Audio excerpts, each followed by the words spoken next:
1 KG chicken தம் biryani bullet rice வச்சு தான் try பண்ணியிருந்தேன். ஒரு அகலமான பாத்திரத்தில் கொஞ்சமாக கீ ஆயில் ஊற்றி பிரியாணி ஸ்பைசஸ்லாம் போட்டுட்டு 4 பெரிய வெங்காயத்தை கட் பண்ணி போட்டுட்டேன். அது கூடவே ஒரு 6 பச்சை மிளகாயை இஞ்சி பூண்டு பேஸ்ட்டையும் சேர்த்து நல்லா வதக்கிட்டேன்.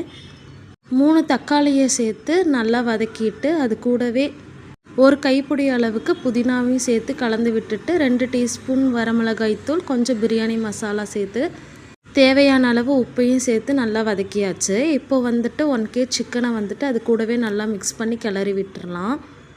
சிக்கன் ஓரளவுக்கு மிக்ஸ் ஆகி கொஞ்சம் வெந்து வந்ததுக்கப்புறம் 1 டம்ளர் ரைஸுக்கு 2 டம்ளர் குவான்டிட்டியில் தண்ணியை சேர்த்து நல்லா கொதித்து வந்ததுக்கப்புறம் 10 நிமிஷம் மட்டும் அரிசியை ஊற வச்சு அது கூட சேர்த்துக்கலாம்.